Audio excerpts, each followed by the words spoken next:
Vamos começar a coletiva de imprensa de divulgação dos resultados trimestrais do primeiro trimestre, né, de 2016. Para compor a mesa, eu convido os diretores da Petrobras.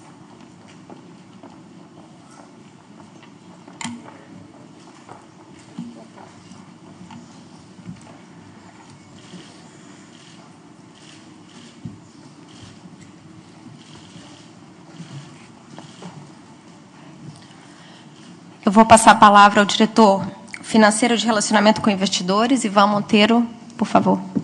Bom, boa noite, bem-vindos.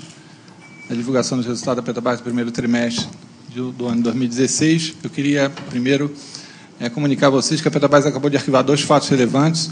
O primeiro, o Conselho de Administração, na reunião de hoje, a diretoria executiva e o Conselho de Administração, nas reuniões realizadas hoje, aprovaram os termos finais da transação de venda da nossa participação na BESA para a empresa Pampa Energia. Também hoje, a diretoria executiva aprovou a concessão de exclusividade para a empresa Brookfield na alienação da nossa possível alienação da nossa participação nos gasodutos da empresa NTS. Sem mais nenhum outro detalhe, passo a palavra ao Mário Jorge, que vai iniciar a apresentação dos resultados. Muito obrigado.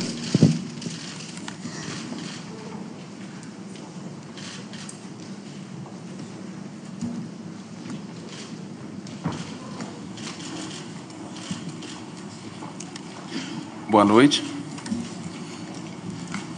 Nós começamos a apresentação ilustrando aos senhores e senhoras algumas variáveis. Estamos tratando do ambiente externo, a companhia.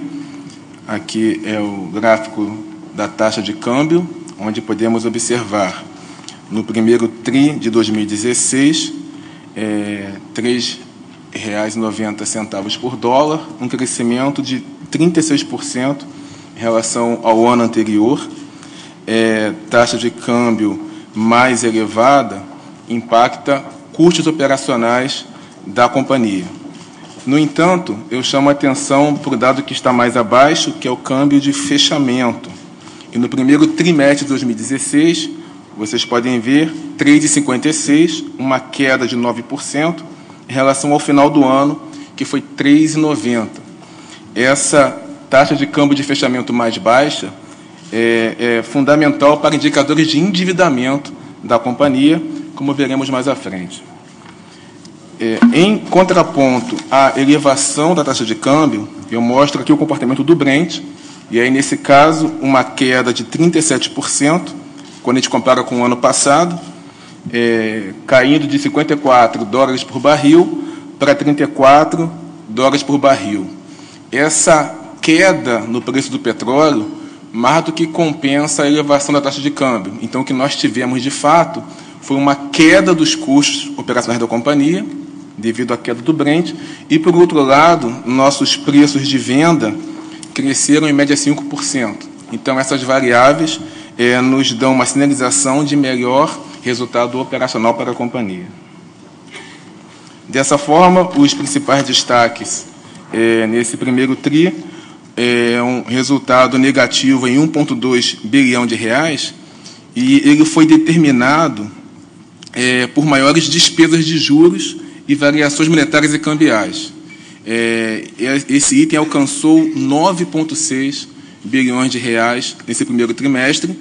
Sim, também convivemos com uma produção de petróleo e gás natural de 7%, quando compara com o ano passado, e também uma queda de 8% no volume de venda de derivados no mercado doméstico. Também trazemos como fator importante para o resultado aumento dos custos com depreciação dos nossos ativos e também maiores gastos com ociosidade de equipamentos, somente sondas, e isso é consequência do ajuste do portfólio de investimentos, e você leva para resultado aqueles equipamentos que hoje estavam alocados para investimento e agora estão por um período ociosos. De toda forma, temos aqui um EBITDA de 21 bilhões de reais nesse trimestre, o mesmo patamar do ano passado, que foi 21,5 bilhões de reais. A nossa margem EBITDA foi de 30% nesse primeiro trimestre de 2016, é importante destacar esse fator, esse item, e pelo quarto trimestre consecutivo, a companhia alcança fluxo de caixa livre positivo e totalizou 2,4 bilhões de reais nesse primeiro TRI de 2016 e tinha sido negativo em 1,3 bi no ano passado. Nossa dívida bruta caiu 9% quando a gente compara com o final do ano, uma queda de 43 bilhões de reais, chegando então a 450 bilhões, e a alavancagem reduziu de 60% para 58%. Alguns gráficos que ilustram, então, o resultado da companhia. Os senhores podem ver no lado esquerdo superior, resultado bruto ou lucro bruto, uma queda de 6%. Resultado operacional, uma queda de 37%. E aí, quando a gente olha esses dois resultados, isso é consequência da menor produção de óleo, é consequência do menor volume de vendas e é consequência do aumento das despesas com depreciação e também com ociosidade de sondas. Esses são os fatores que nos levaram ao resultado operacional de 8,1 bilhões de reais. Chama atenção para a parte de baixo, o resultado financeiro foi de 8,7 bilhões de reais negativo, função principalmente das maiores despesas com financiamentos e empréstimos. E aí, nesse trimestre, esse resultado financeiro negativo, ele se sobrepôs ao resultado operacional, de forma que o lucro líquido foi negativo, prejuízo de menos 1,2 bilhão de reais. Algumas informações que se relacionam com o caixa da companhia. O EBITDA ajustado, eu já havia comentado, 21 bilhões de reais. Geração de caixa aumentou 5% de um ano para o outro, chegando a 17,3 bilhões de reais. E os investimentos foram de 14,9 bilhões de reais, uma queda de 16%. Essa composição de aumento da geração operacional e de redução dos investimentos nos levaram a, como já havíamos antecipado, a um fluxo de caixa livre positivo em 2,4 bilhões de reais. Em outras palavras, a companhia, com a sua geração operacional, teve recursos suficientes para financiar seus investimentos e ainda houve uma sobra de recursos para a amortização da sua dívida. E é o que mostramos, então, nesse slide. Mais uma vez destacando a evolução da dívida bruta, aqui em reais, é o gráfico da parte de cima, desde o terceiro trimestre de 2015, que a companhia vem reduzindo gradativamente a sua dívida bruta, chegando, então, a 450 bilhões de reais nesse primeiro trimestre de 2016. Na parte mais abaixo, o custo médio da nossa dívida está em 6% ao ano, e o prazo médio hoje, em 7 anos, vejam aqui um alongamento da dívida, que também é uma das ações da companhia dentro do seu plano de negócios. Por fim, EL sobre EBITDA, 5,03, uma queda de 5% em relação ao final do ano, e a alavancagem, 58% contra 60% no final de 2015. Então, nesse slide, nós temos aqui as informações que acabamos de dar, dispostas no demonstrativo de resultado, e podemos observar nas caixinhas de cinza como cada um desses fatores afetou, então, o resultado da companhia, e fica aqui como registro. Indicadores operacionais. Produção de óleo, uma queda de 7% de um ano para o outro, quando nós observamos petróleo, gás, Brasil e exterior, principalmente em função de paradas programadas ao longo desse trimestre, como a companhia já vem veiculado em seus informes. A produção de derivados se manteve praticamente constante em todo esse período, mas quero destacar a última linha, onde mostra o rendimento percentual. E o que é esse indicador? Qual é o volume de produção de diesel, gasolina e QAV em relação à produção total? São esses os derivados de maior valor, e os senhores podem observar que, do ano passado para cá, nós subimos de 67% para 70% o rendimento nesses derivados. Isso aqui é consequência de otimização do parque, consequência da entrada em operação da RENEST, que tem alto rendimento em diesel, e esse é o novo patamar de operação da companhia. Venda de derivados, uma queda de 8% em relação ao ano passado. Essa queda tem a ver com retração da demanda, retração da atividade econômica, tem a ver também com outros entrantes participando do mercado. Destacamos aqui a nafta, uma menor demanda, especialmente por conta da Braskem. O óleo combustível tem muito a ver com a geração termoelétrica, que foi mais intensa ano passado do que agora. E o diesel, como eu já tinha adiantado, menor demanda, mais vendas por terceiros e menor geração das termoelétricas a diesel. Na linha de baixo, uma outra informação, a participação do derivado importado no mix de vendas foi de 11% contra 15% no ano passado. Por fim, esse slide mostra o resultado operacional e a contribuição por segmento de negócio. E a gente pode aqui atestar a força da companhia em ter as suas operações integradas. A área de abastecimento teve um lucro operacional de 11,5 bilhões de reais nesse trimestre. Exploração e produção, menos 0,8, mas é importante fazer o destaque de que temos aqui aproximadamente 1,7 bilhão de reais de ociosidade de sondas, então isso não tem a ver com a operação da área de EIP nesse período. Podemos afirmar que, expurgando essa despesa com sondas ociosas, a área de EIP teria, sim, um resultado operacional positivo, na casa de 1 bilhão de reais, mesmo num cenário de Brent a $34 por barril. A área de gás e energia, 1,1 bilhão de reais. Temos aqui a área de distribuição afetada por contingências judiciais nesse período e também afetada por provisão para devedores duvidosos, por isso esse resultado é levemente negativo. E, por fim, a área corporativa, e aqui nós temos despesas gerais e administrativas, despesas com plano de saúde, plano de pensão, 4 bilhões de reais, mantendo o mesmo patamar do ano passado, a companhia aqui cumprindo seu esforço de manter esse item de custos, que é muito pressionado por inflação, sob controle e, repito, no mesmo patamar do ano passado. São, então, as principais informações que temos e chegariam, então, a esse resultado operacional de 8,1 bilhões de reais. Muito obrigado. Mário, muito obrigado. Eu passo agora a palavra à diretora Solange Guedes.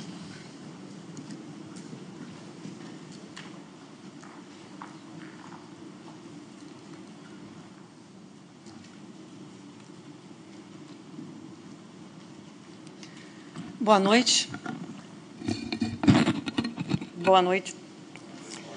Bem, compartilharei aqui com o diretor da área de downstream da companhia dos principais destaques operacionais da Petrobras nesse primeiro trimestre. Obviamente, o primeiro ponto, que eu sei que é de interesse de todos, é como que esse desempenho da produção no primeiro trimestre do ano de 2016, ele fala com a meta anual, né? Ele tem houve uma série de avaliações a respeito desse desempenho, então eu trouxe algumas informações aqui para explicar para as senhoras e para os senhores como evoluiu e quais as razões desse desempenho no trimestre. Em nossos comunicados de produção, nós informamos que nós planejamos concentrar no primeiro trimestre de 2016 grande parte das paradas de produção de campos importantes, quase na sua totalidade, campos da Bacia de Campos, como Jubarte, Albacora, Golfinho, Marne Leste, Marlim e Caratinga, que são áreas, no caso, com unidades de grande capacidade e cuja parada representaram um impacto relevante aí no primeiro trimestre, da ordem de 5% da produção. Eu já havia afirmado para vocês em outra oportunidade a respeito de que nós trabalhamos com uma métrica em torno de 2,5% a 3% de volumes parados nos nossos planejamentos de parada anual. É um número que fala bem com a atividade de produção. Então, nós concentramos essa parada, ela representou 5% do trimestre, mas nós teremos, ao longo do ano, estamos planejando durante o ano, que esses volumes de parada eles serão inferiores a 3% ao ano. Então, dessa forma, estamos ainda sinalizando o cumprimento da meta de 2.145.000 produção de óleo GN no Brasil no ano de 2016. Nós informamos mais recentemente a produção de abril, apenas para ilustrar para os senhores e para as senhoras também a questão da retomada, que já começou no mês de abril, sendo que algumas dessas paradas, elas adentraram, começaram em março e adentraram o mês de abril.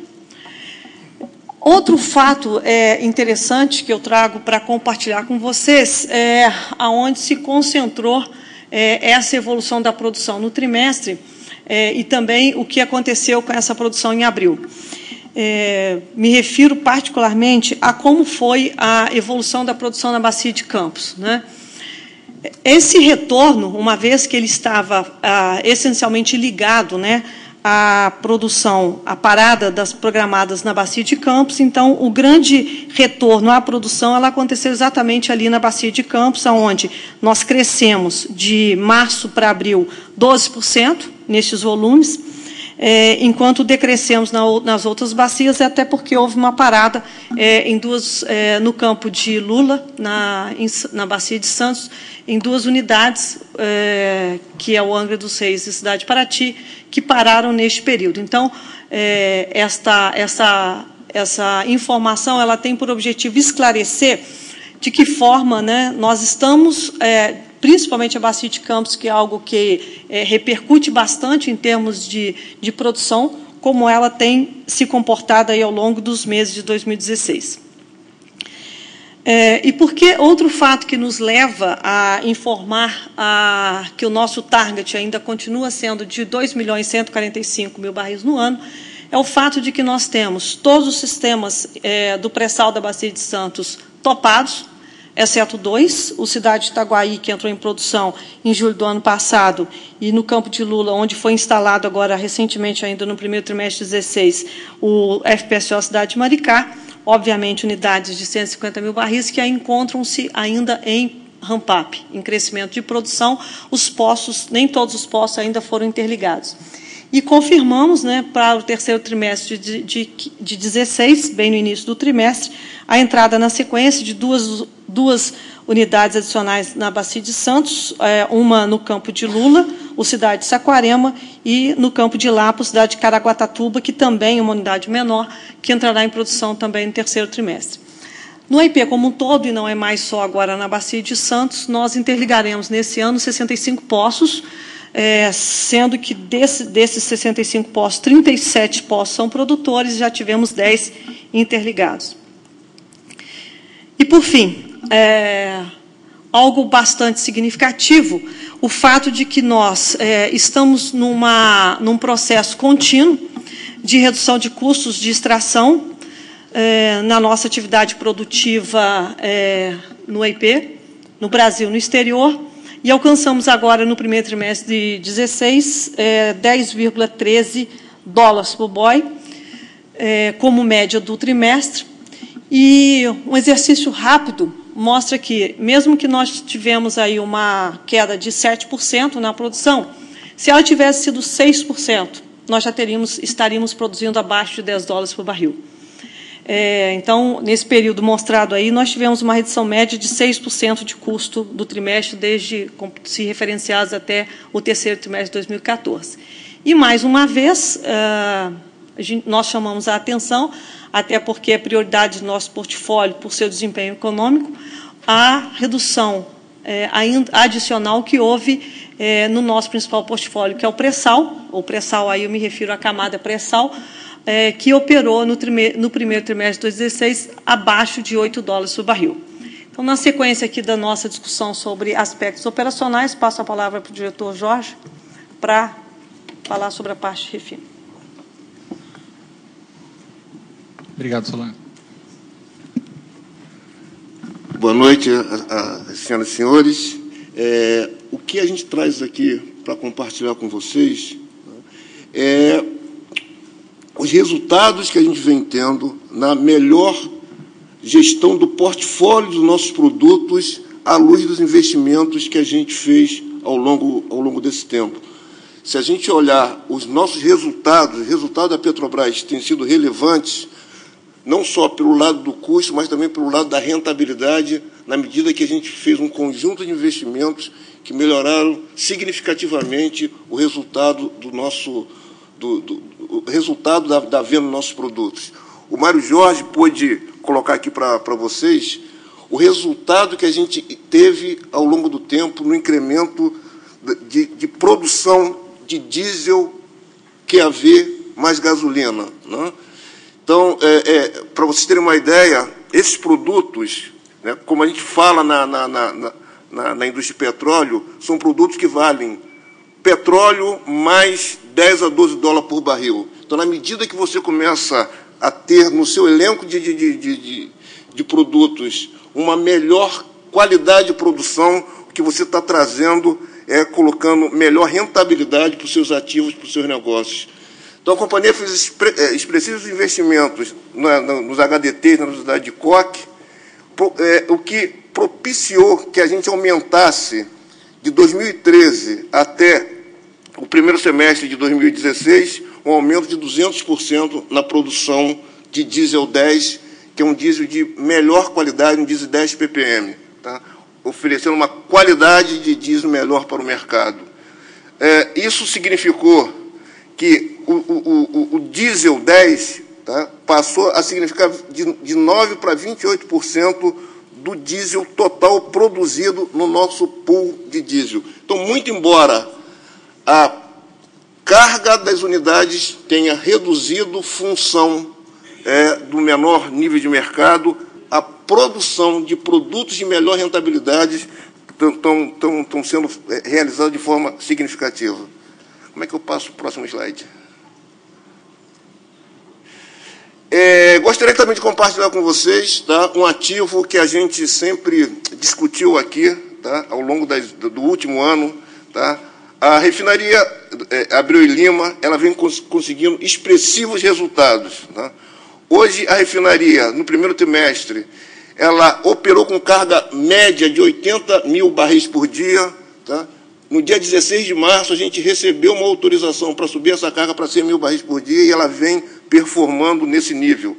É uma refinaria extremamente competitiva, com uma conversão, com uma operação de 72% no rendimento de diesel. Isso é algo bastante significativo que tem ajudado muito a Petrobras a reduzir as suas importações de diesel, que é o nosso produto, nosso principal produto de exportação. E, obviamente, quando a gente processa petróleo e produz diesel a esses níveis, o que a gente está colocando para dentro de casa é margem da ordem de 10 a 12 dólares por barril. Tá? Então, acho que esse é um feito bastante relevante que a gente gostaria de compartilhar com vocês. Próximo slide. E, por último, tá, a significativa redução na importação de diesel que a gente vem experimentando ao longo dos últimos anos, fruto, tá, de todo esse conjunto de investimento, dessa melhoria de performance dos ativos, né? E, por ser uma companhia integrada de petróleo, a gente pode combinar, tá, a melhor utilização dos nossos ativos com o nosso elenco de petróleo produzido, maximizando o resultado para a companhia. Então, esse é o nosso último slide, é isso que a gente gostaria de compartilhar com vocês. Obrigado. Muito obrigado, Jorge.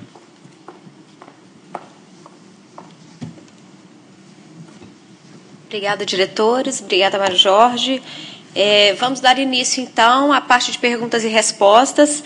Essa coletiva está sendo transmitida, então eu gostaria de reforçar para que todos digam o seu nome, o nome do veículo, e para que sempre use o microfone, porque só com isso o pessoal que está assistindo vai poder ouvir. E, claro, também peço que cada jornalista faça apenas uma pergunta para que todos tenham tempo de participar. Tá? A gente tem uma lista aqui de jornalistas inscritos e a primeira a perguntar é a Marta Nogueira, da Reuters. Olá, boa noite. Bom, queria perguntar para vocês como que a Petrobras já foi impactada e pode ser impactada com todo esse processo político que está acontecendo. Então, sendo mais direta, se o impeachment pode, de alguma forma, atrapalhar o trabalho que vocês estão fazendo dessa reforma, a reestruturação, se o Bendini pode sair, como é que está a conversa de vocês com o governo em relação a isso.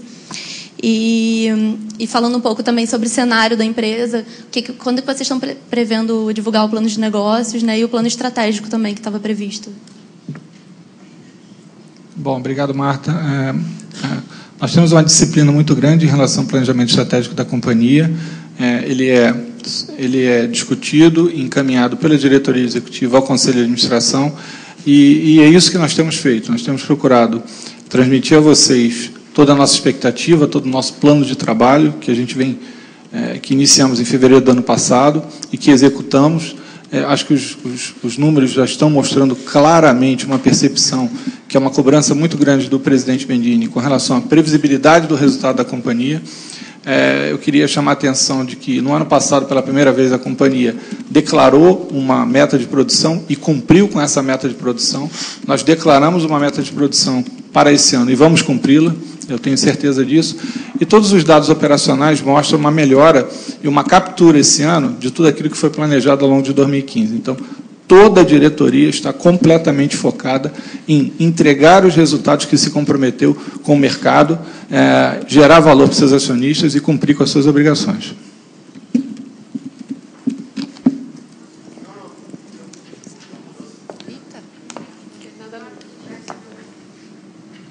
Acho que eu fui claro, o foco da diretoria é com relação ao seu desempenho, com relação às metas que ela acordou com os seus acionistas e com o Conselho de Administração. Esse é o foco da diretoria.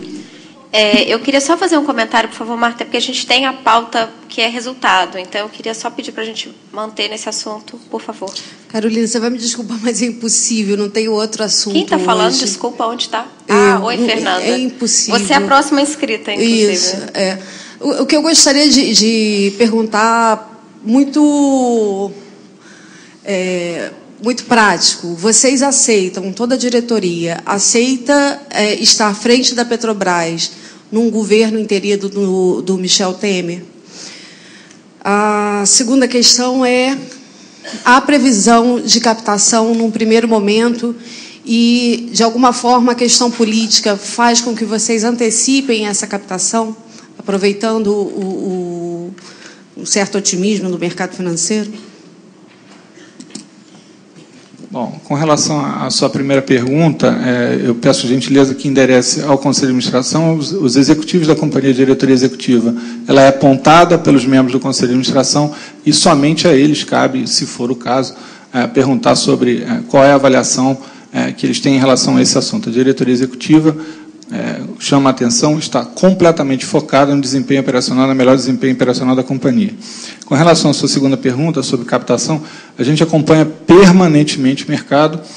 Recentemente fizemos o anúncio do fechamento de uma negociação com o China Exim e estamos monitorando todas as variáveis do mercado. O que nos parece claro na diretoria é que os dados e a melhoria operacional da companhia já começam a se refletir no diálogo que o mercado tem tido conosco. Isso vocês devem estar acompanhando no próprio programa de desinvestimentos. A dinâmica tem sido diferente. O anúncio das transações envolvendo, primeiro, o fim da negociação dos nossos ativos na Argentina e, logo depois, os nossos ativos no Chile, claramente mostraram todo um trabalho que vem sendo executado arduamente há mais de um ano. Isso tem sido positivo, que tem despertado interesse em vários outros investidores sobre os ativos da companhia. Próxima jornalista, Ramona Ordones, do Globo.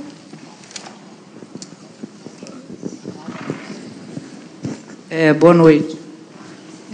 Primeiro, eu gostaria de saber, quer dizer, nos últimos balanços, vocês têm apresentado sempre até bons resultados operacionais, mas, infelizmente, por outros fatores não operacionais, vocês têm apresentado prejuízo. Enfim, qual é a previsão da companhia, se é possível fazer isso, de quando ela pode retornar a dar lucro? Porque o que a gente está vendo, assim, ela sempre vem apresentando bons resultados operacionais, o pré-sal produzindo cada vez de uma forma mais competitiva, preços cada vez mais baixos, enfim, vocês reduzindo custos, mas a gente não está vendo ainda isso nos resultados.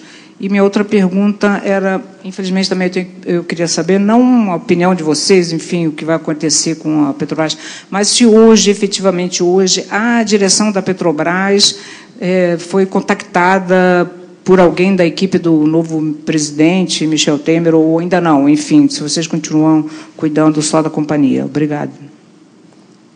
Bom, com relação à segunda, a gente continua sempre só cuidando da companhia. Com relação à questão, você está citando, Ramona, boa noite, corretamente, a questão do lucro líquido. Como você vê, o lucro, a geração operacional tem melhorado, o lucro da operação tem crescido, mas, infelizmente, por conta de endividamento, que é um endividamento muito alto, apesar do trabalho já da redução, ao segundo trimestre seguido, em que a gente apresenta a redução da dívida bruta, ainda não foi possível apresentar um lucro líquido, né, no final, na linha final. Nós estamos trabalhando arduamente para que isso ocorra e estamos sendo muito disciplinados em relação a tudo aquilo que a gente declarou para o mercado. Nós declaramos uma disciplina em relação ao CAPEX, nós declaramos um compromisso de melhoria de eficiência e redução de custos, nós declaramos a meta de entrega num programa de desinvestimento para esse ano bastante audacioso, estamos perseguindo, os anúncios de hoje mostram claramente que nós estamos no caminho correto de entregar essas metas. Então, todo um conjunto de medidas que está sendo adotado na companhia, que eu tenho certeza que, ao final, levará a esse momento que você corretamente espera que a gente alcance, e nós, sem dúvida nenhuma, mais ainda. Cláudia Schiffner, do Valor. Boa noite para todos. Eu queria entender um pouco, foi citado aqui uma perda com sondas que estão paradas. Eu queria voltar ao número, eu não escutei, não consegui anotar direito. Ivan, eu queria saber se é possível você informar qual é o total de dívidas que vencem em 2016, em 2017, se você tem esse número na mão. E por fim, Petros. Os funcionários estão muito apreensivos com o atraso no divulgação dos resultados da Petros, que está sob investigação externa, inclusive dos escritórios americanos, do escritório americano que foi contratado para a Petrobras, e existem algumas empresas que fizeram operações com a Petros que estão em recuperação judicial, sob investigação também, inclusive na Lava Jato. Vocês podem dizer alguma coisa a respeito de como a Petrobras está vendo a Petros hoje? Bom, a sua primeira pergunta... Bom, boa noite, Cláudia. Passar à diretora Solange, tá? Cláudia, boa noite. Nós tivemos, durante o ano de 2015, em 2 momentos, um ajuste forte, e até foi lembrado pela Ramona ali como foram elementos de ajuste importante que a Petrobras fez na preservação do seu fluxo de caixa. Nós fizemos 2 movimentos de redução do CAPEX, e isso fez com que a gente tivesse equipamentos contratados até então para aqueles projetos que ficaram ansiosos. Partimos, então, para um processo de negociação de toda a ordem com todos os nossos fornecedores. Essas negociações ainda continuam, elas já surtiram um efeito importante no ano de 2015 e também no ano de 2016. Elas continuam, nós temos metas de redução ainda destes compromissos, não fizemos negociações de sondas adicionais, chegaram sondas que já estavam sendo contratadas. Em nenhum momento a Petrobras rescindiu contratos que não tivessem sido respaldados por cláusulas contratuais no Brasil e no exterior. E o resultado que nós colocamos ali, o Mário Jorge chamou bastante atenção, o resultado do AIP, particularmente nesse trimestre, ele foi fortemente impactado por um número da ordem de 1,7 bilhões de reais de equipamentos ociosos agora no primeiro trimestre de 2016. Ao nosso planejamento, ele mostra que são eventos que acontecerão, em parte, ainda no ano 2016, mas a retomada dos investimentos e o que nós já temos no plano de negócio 1519, nos permitem informar que teremos uma frota completamente ajustada, recursos completamente ajustados à nossa demanda a partir do ano que vem, finalzinho agora de 2016. Então, é o chamado um evento não recorrente, que a Petrobras atuou com bastante firmeza desde o início de 2015. Obrigado. Com relação ao cronograma de vencimentos, ele está totalmente detalhado na página 13 do relatório de mercado financeiro da Petrobras. Você tem isso para os próximos 6 anos, depois daí em diante. Eu queria chamar a atenção que a gente já está trabalhando, a gente tem um equacionamento total do que a gente pretende fazer do ano de 2016. Já estamos trabalhando captações visando o equacionamento 2017 e 2018. Com relação à sua pergunta sobre a Petros, lembrando que o balanço da Petrobras já foi publicado de 2015 e já incorpora os dados da Petros. A Petros tem um prazo até 31/7 para a publicação do seu balanço e irá cumprir esse prazo. Sabrina Vale, da Bloomberg. Boa noite. Eu acho que eu vou ter que refazer a pergunta dos colegas de uma outra forma. O presidente Temer ele já anunciou que ele tem 2 nomes em mente para substituir o presidente Bendini, então existe uma possibilidade grande que isso vá acontecer, muito embora seja atribuição do Conselho. Eu vou tentar perguntar pela venda de ativos. Eu queria saber se essa expectativa de mudança na diretoria está afetando de alguma forma a venda de ativos que já estavam em negociação, que ainda podem entrar em negociação, isso afeta positivamente ou negativamente. Além disso, andou sendo notícia sobre uma preparação de emissão de bônus na semana que vem de 6 bilhões, se puderem comentar. E quando que a RNEST vai atingir a máxima de produção? 165 mil barris, né? Você tem alguma previsão? Começando pela venda de ativos, toda a interação que nós fazemos com o mercado em relação à venda de ativos, nós procuramos sempre o foco em investidores com visão de médio e longo prazo. Por quê? Porque essas decisões de investimento não são para que o ativo fique igual. Essas decisões de investimento são decisões estratégicas de investimento. Um aprendizado que eu e a diretora Solange tivemos, todas as vezes que fomos ao exterior, o próprio diretor Jorge Celestino, é que há um interesse muito grande de diversificação e aproximação do mercado brasileiro, não por um ativo, mas, invariavelmente, por um novo ramo de negócio, por um portfólio, por uma oportunidade de negócio. Então, ativos individualmente, eles não fazem muito sentido, às vezes, mas um conjunto de ativos, talvez. E chamando a atenção que esses investidores sempre têm uma visão de médio e longo prazo e uma visão, do nosso aprendizado, bem otimista em relação ao nosso país. A segunda pergunta, você falou sobre uma possível emissão. A Petrobras, como sempre, ela permanentemente acompanha todos os movimentos de mercado, e isso é uma obrigação nossa, e a gente está procurando sempre diversificar as fontes de captação da companhia. Os anúncios que a gente tem feito demonstram isso claramente. E eu passo a palavra ao diretor Celestino com relação à RNEST. Alô.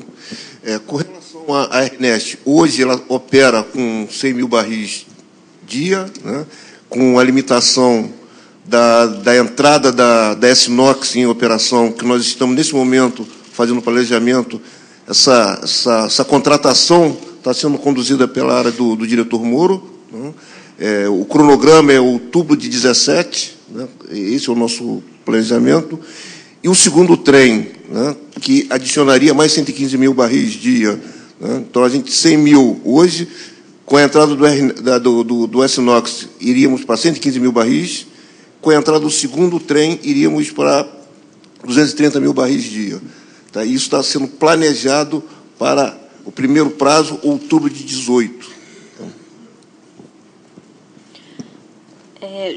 Jornalista Jeff, da agência Platts. Boa noite a todos. Jeffrey. O microfone.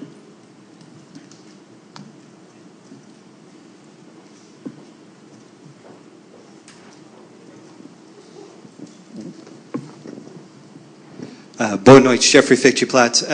Gostaria de saber se o desempenho da economia, a retração de atividade na economia, está afetando os planos para produção de derivados no sistema de refino e mudou alguma avaliação para a importação esse ano que vai reduzir mais do que planejado quando a gente conversou em março. e se o diretor Jorge pode dar alguns dados da importação. E também tem indicações de aumento de exportações de diesel. Até o senhor conversou um pouco sobre a primeira exportação de diesel S10. Então, parece que a companhia está olhando para o mercado de Europa, para exportações de diesel. Eu gostaria de saber se você pode dar alguns detalhes sobre esse movimento. Obrigado. Okay. Boa noite. Como é que a gente planeja o parque de refino? Né? O planejamento do parque de refino, você roda os modelos de máximo resultado, olhando o elenco de petróleo, olhando o mercado de derivados, tá? E dessa forma você otimiza o teu parque de refino comprando, importando e exportando petróleo e também importando e exportando derivado, de modo a você ter o melhor resultado econômico da tua operação. Né? Na medida que esse parque está evoluindo, né, nós estamos entrando com mais unidades de produção de diesel, tem aparecido oportunidades de exportação de diesel.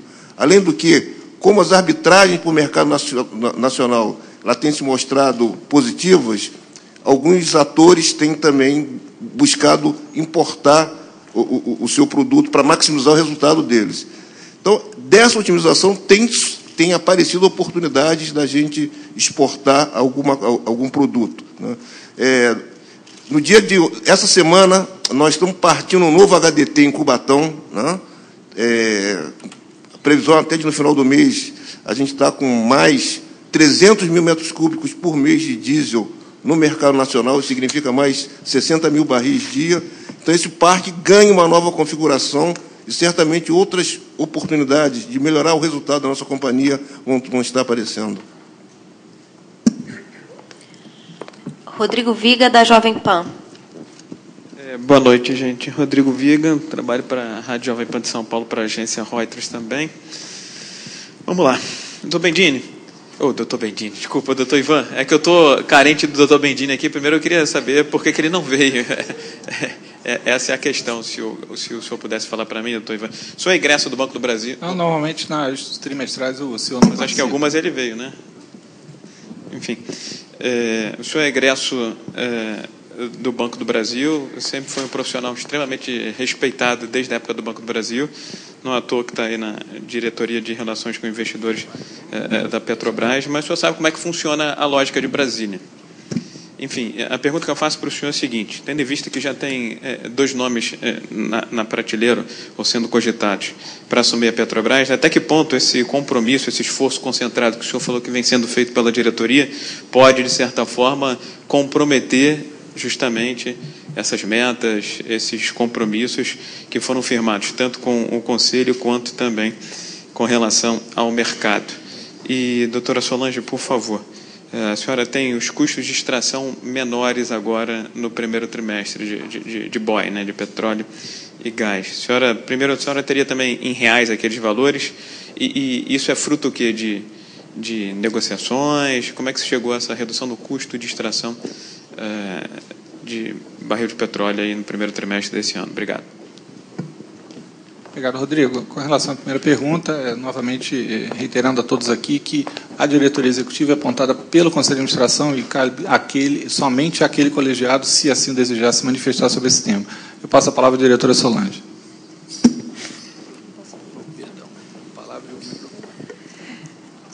Rodrigo, boa noite. Eu não tenho aqui os custos de extração em real, mas o pessoal do RI pode passar para você assim que terminar. Isabela, você passa, por favor. Isso.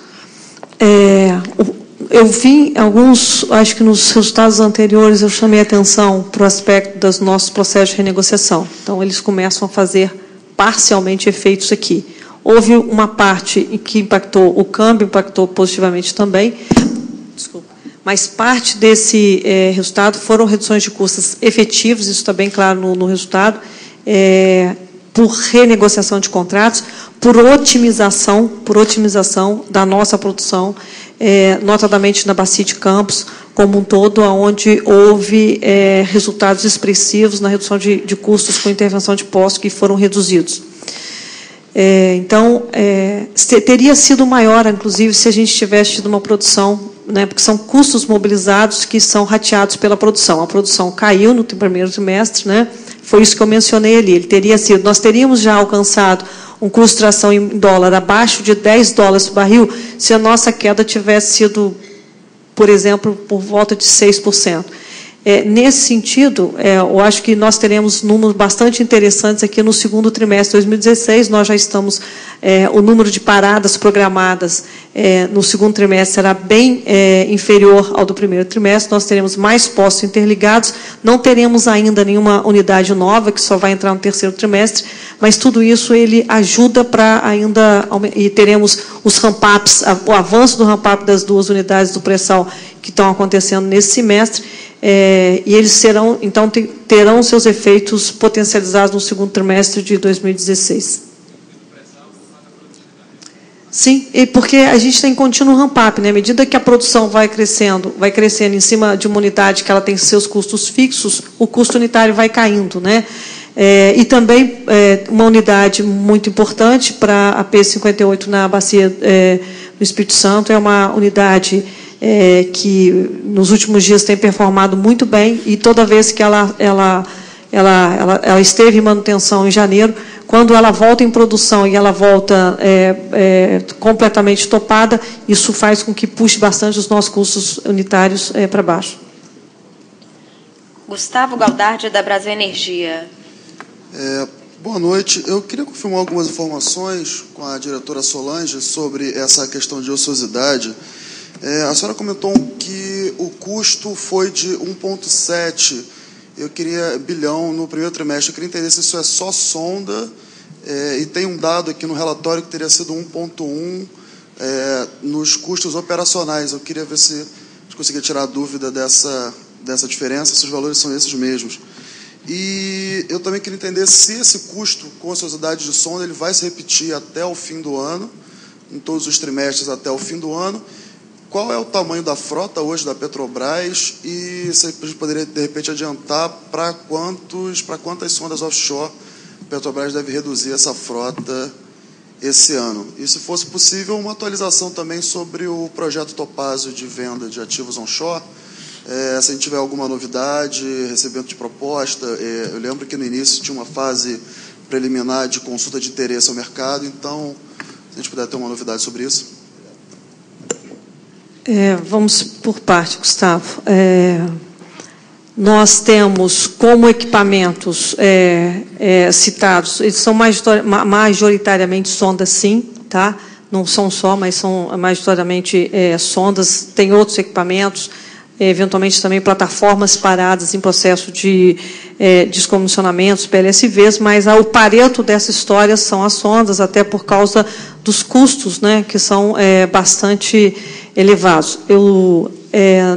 Nós planejamos que existe uma frota que nós estamos planejando equacionarmos esse excesso de equipamentos agora para chegando a algo de 35 sondas, que seria mais ou menos o que atende a uma demanda atual da Petrobras. Me refiro objetivamente às sondas flutuantes, tá? Porque a gente também tem outras atividades. E esse processo de negociação que eu mencionei aqui antes, é um processo que vai fazer com que a gente, progressivamente, no ano de 2016, a gente vai reduzindo esses valores. A expectativa e esse ajuste total da frota, a gente imagina chegar no final de 2016 com ela completamente ajustada.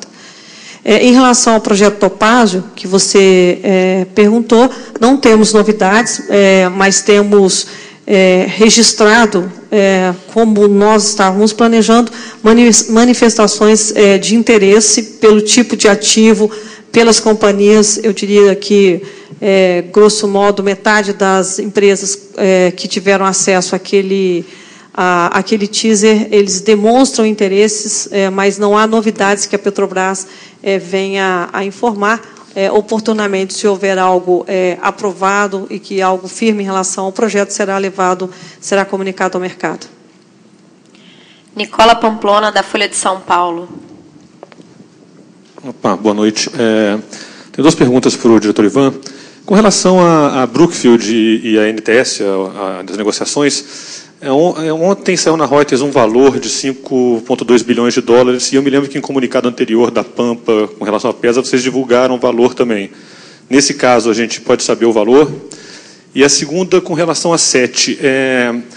O pedido de recuperação judicial da empresa já tem algum impacto nesse balanço do primeiro trimestre com relação a provisões, aumento de provisões ou de perdas com a empresa? E de que forma esse processo interfere nas negociações com a Petrobras para o número de sondas que serão definitivamente contratadas?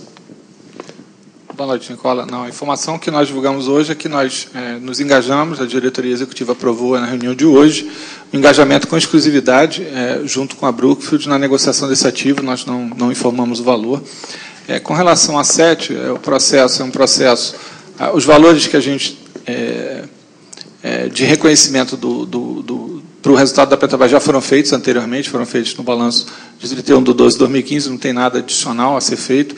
E o processo, a Petrobras, como sempre, e nesse caso específico, ofereceu a possibilidade, como está e é amplamente conhecido, de mediação. A Petrobras entende que o diálogo é a melhor forma de solução dos seus problemas, e a figura da mediação, bastante moderna e utilizada globalmente, é a forma que a Petrobras entende que nós poderemos chegar a um consenso em relação a esse assunto. Peter Muello, da Energy News Today. Boa noite. Diretor Jorge, o release fala de importações de diesel. Eu queria saber o nível de importações de gasolina agora e as projeções de importações para diesel e gasolina para este trimestre. Também qual o nível de enxofre do diesel importado e, por fim, com a queda de consumo de gasolina, Petrobras vai virar exportadora, net exporter de gasolina este ano? Bem, com relação ao teor de diesel que a gente importa, é o diesel 10 ppm, né, 10 ppm de enxofre, que é uma commodity da indústria de petróleo. Né? Então, esse é normalmente diesel tradável no mercado hoje. Né? Então, qualquer negócio que se faça com diesel é dentro dessa especificação. Com relação à gasolina, né, o mercado de ciclo Otto, tá, esse ano, tá, a tendência é ele ficar no 0 a 0 com um pouquinho a mais de participação do etanol, mas a gente vem experimentando os níveis internos de demanda de gasolina no mesmo nível do ano passado, talvez um pouquinho superior. Então, a gente não está prevendo aumento nem de importação, nem de exportação de gasolina. Tá? A gente entende que o mercado vai estar, nesse momento, está ficando bem equilibrado, talvez mais no final do ano, quando você entra as férias escolares, ali novembro, dezembro, que você tem uma tendência de aumento de demanda de gasolina. Né? O mercado de diesel, agora com a entrada aí da drive season, né? Você tem uma queda na demanda de diesel, tende a sobrar um pouco mais de diesel no mercado internacional, né? E você tende a ter um déficit de gasolina. Então, o que a gente pode ocorrer no mercado brasileiro, talvez, é um aumento de importação, um aumento de disponibilidade de diesel para importação. Mas o mercado de diesel também está bem equilibrado, produção e consumo. Importação de gasolina está perto de zero? Importação de gasolina está perto de zero. Vamos para as duas últimas perguntas. Carlos Delanoy, da TV Globo. Boa noite, diretor Ivan Monteiro, tudo bem? A minha pergunta, o senhor afirmou logo no início da entrevista que os números estão mostrando previsibilidade, né, no ano passado. A minha pergunta é, ao fim de 4 trimestres inteiros da nova gestão, quais são esses números resultados operacionais que representam uma melhora de fato, que possam defender essa gestão da Petrobras. A gente entende que teve esse resultado negativo, prejuízo, muito em função da dívida, né? Mas quais são os números em perspectiva que mostram o avanço dos resultados da Petrobras? Olha, eu citaria o principal, eu não sei se você pôde acompanhar no início, no ano passado nós fizemos uma revisão do plano de negócio, uma das primeiras iniciativas nossas, lembrando que no plano anterior a Petrobras deveria estar investindo em 2015 45 bilhões de dólares. Se nós não tivéssemos feito a revisão do plano e tivéssemos investido os 45 bilhões, ou demorássemos para fazer essa revisão, a Petrobras hoje não teria caixa. Então, a diferença entre o valor que estava previsto no plano e o valor efetivamente investido, que foi 23 bilhões de dólares no caixa, saído do caixa, é exatamente o caixa que a Petrobras tem hoje, ao redor de 23 bilhões de dólares, 22,5, 22,700. Então, aquela decisão foi fundamental e ela foi tomada muito rápido. Lembrando que, quando nós começamos, a Petrobras não tinha. O que eu chamo de previsibilidade é o que está acontecendo agora. Regularmente, a companhia divulga os seus resultados. Quando nós iniciamos, a companhia sequer tinha data para divulgar o seu balanço. Como é possível uma companhia que tinha tomado, junto ao mercado, 130 bilhões de dólares, seja no mercado internacional de capitais, seja no mercado de bancos comerciais, seja no mercado de bancos de investimento, não ter a possibilidade de dizer para o investidor a data de publicação do seu balanço? Quer dizer, como você pode avaliar a performance de uma companhia se ela não demonstra os seus números? Então, o fato da gente ter adquirido essa regularidade, que é uma obrigação, isso é uma demonstração clara de como a gente recuperou e como a gente consegue hoje acompanhar os processos da companhia de uma maneira regular, como toda companhia de capital aberto deve fazer. O que a gente chama de previsibilidade é o fato da companhia ter declarado que iria produzir um determinado volume de óleo no ano passado e, pela primeira vez em 13 anos, ter atingido essa produção. O que eu chamo de previsibilidade é a gente declarar um número para esse ano e nós vamos atingir esse número. A nossa cobrança, a cobrança que os diretores se fazem, é que nós gostaríamos de ter uma maior previsibilidade em relação ao resultado para o ano inteiro. A gente tem metas de produção muito bem definidas, a gente tem metas de performance no segmento de óleo e gás, de derivados, de gás e energia, de diversos segmentos da companhia. Nós temos a área de engenharia, nós temos hoje todos os processos submetidos à diretoria, tem que passar pela área de conformidade. Então, tem um conjunto de ações que fazem com que a gente tenha, a partir de agora, uma maior previsibilidade. Mas nós ainda não nos sentimos confortáveis totalmente. Por quê? Porque ainda estão ocorrendo eventos não recorrentes. Então, isso é que ele ainda é de um número que é incompatível, na minha visão, com o padrão, por exemplo, que nós tínhamos lá no Banco do Brasil, e acho que é incompatível com a qualidade da empresa que a Petrobras é. Então, quando eu coloco essa palavra previsibilidade, é que a gente pode vir aqui e afirmar com tranquilidade, e trabalhar duro para isso, e entregar as metas que a gente se comprometeu. É nesse aspecto que eu estou falando. Um desafio muito grande, logo após o balanço, como a dívida é grande, e houve uma piora muito grande, não só do risco soberano e do risco da própria Petrobras, acompanhando a piora do risco soberano, você teve uma grande diminuição das alternativas de funding para a companhia. E aí você tem que exercitar, junto com todos nós da diretoria, exercitarmos, primeiro, diminuir a necessidade de funding, porque se você não tem a mesma alternativa que você tinha no passado, você tem que diminuir. E segundo, como nós vamos trabalhar as alternativas existentes. Por quê? Lembrando, se você pegar, por exemplo, a curva do custo da nossa dívida no mercado secundário, ela deu um pico. Ela chegou a atingir, teve o papel da Petrobras de 10 anos, pagando 15% de retorno. Então, isso não há como financiar os projetos que a gente tem se financiando a 15%. É impossível, é um custo muito alto. Então, a gente teve que fazer todo um trabalho de, primeiro, resgatar e voltar a regularmente publicar os balanços. Segundo, praticar com o mercado o ato de declarar e entregar o que declarou. E terceiro, criar essas alternativas, tudo ao mesmo tempo. Então, acho que hoje a gente chega na companhia, diferente do que foi o ano de 2015, a gente chegava na companhia já com sobressaltos. Você saía de casa, você já lia os noticiários de madrugada do que estava acontecendo, tinha aquelas operações quase que quinzenais envolvendo a Operação Lava Jato. Tudo isso ela tem um impacto muito grande, tinha um impacto muito grande na companhia, porque a gente tem que acionar nossos colegas da área jurídica, nós temos que acionar nossos colegas da área de contabilidade, que tem que acompanhar qual o impacto de uma delação premiada, o que isso poderia mexer naqueles números que nós lançamos no ano passado. Então, é uma rotina, além da rotina usual de todos nós, pelo tamanho da Petrobras, a gente tem uma rotina adicional imensa desses tópicos que não são usuais a uma companhia normal. Graças a Deus, a gente tem tido, nos últimos meses, uma percepção que nós estamos dedicando muito mais do nosso tempo efetivamente à atividade da companhia, né? Isso é evidente, e graças a Deus, nada do que foi, desde então, publicado ou que a companhia teve acesso, mudou a nossa percepção do que nós fizemos no balanço de 2014. Então, assim, eu diria para você, e também é uma sensação, Carlos, da interação do mercado. Ano passado foi muito difícil, porque é natural que quando um país ou quando uma companhia passam por um processo pelo qual passamos, haja uma redução dos limites disponíveis, tanto para o país quanto para a companhia. Os bancos globais e mesmo os bancos brasileiros, eles têm limite de exposição por país.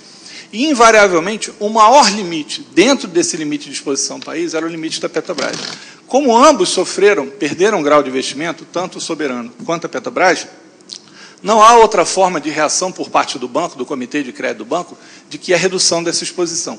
Então, nós tínhamos consciência de que ao longo de 15, talvez ao longo de 16, a gente ia ter que experimentar repagar esses financiamentos que foram contratados, e há uma concentração de 15, 16, 17, 18, 19, até que o nível de exposição se aproxime do nível que esses bancos consideram adequado para um país não grau de investimento.